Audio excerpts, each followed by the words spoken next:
নমস্কার, জয় রাধে রাধে শ্যাম, রাধে রাধে। এখন আলোচ্য বিষয় হলো গীতা তত্ত্ব কথাটি শ্রবণ করো।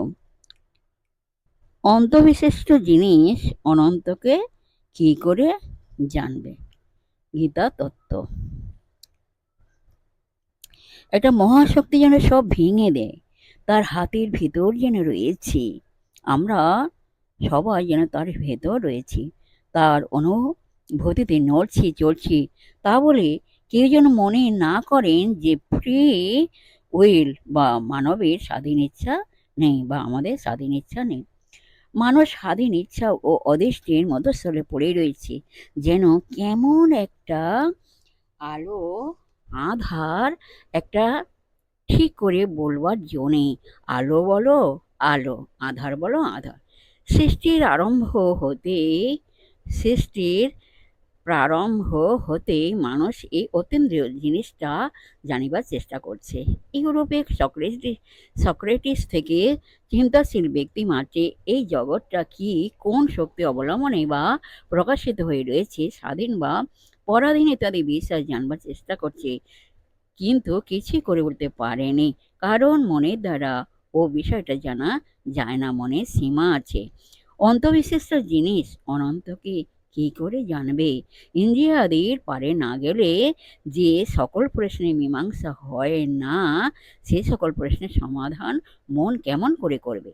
একটা গল্প আছে, একজন পণ্ডিত এই সকল তত্ত্ব ও বোঝবার চেষ্টা অনেক দিন ধরে করেছিলেন। কিছুই না পেরে সমুদ্রে ডুবে মরতে যান। সেখানে দেখেন এক বালক অদ্ভুত খেলা খেলছে। সমুদ্রের কিনারায় বালিতে একটা গর্ত খুঁড়েছে এবং ছোট ছোট হাতে সমুদ্র হতে অঞ্জলি অঞ্জলি জল এনে ওই গর্তটা পৌঁছাবার চেষ্টা করছে। অশেষ আয়াস এবং অনেকক্ষণ ছোটাছুটি চলতে লাগলো। পণ্ডিতের দৃষ্টি সেদিকে আকৃষ্ট হলো এবং বালক কি করছে সেই বিষয় জানবার কৌতূহল হলো। নিকটে গিয়ে জিজ্ঞাসা করলেন, বালক, এ কি করছো? বালক বলে, সমুদ্রের সব জলটা এই গর্তে আনছি। পণ্ডিত কথা শুনে না হেসে থাকতে পারলে না, কিন্তু পরক্ষণেই ভাবতে লাগলেন, মনের দ্বারা মনাতীত বস্তু ধরবার প্রয়াস আমরাও কি এরূপ হচ্ছে না? আমারও কি এইরূপ হচ্ছে না? আমরা যেন সব গজ নিয়ে বেরিয়েছি, ভগবানকে ছেঁটে ছুটে মেপে বের করে বুঝে নেব, তা হয় না। মন জড়ো, আমাদের মন হচ্ছে জড়ো।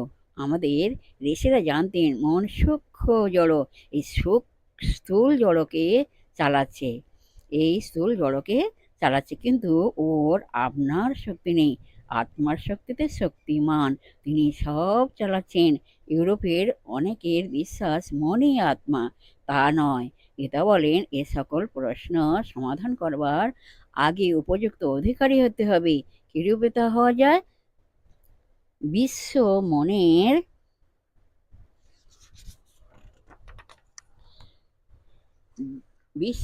বিশ্ব ইচ্ছার সঙ্গে আপন ক্ষুদ্র মন ও ইচ্ছা এক তানে যোগ করতে হবে।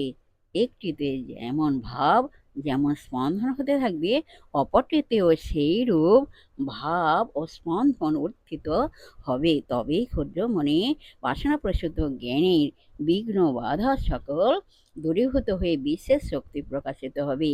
সেই জন্যে গীতোক্ত ধর্মের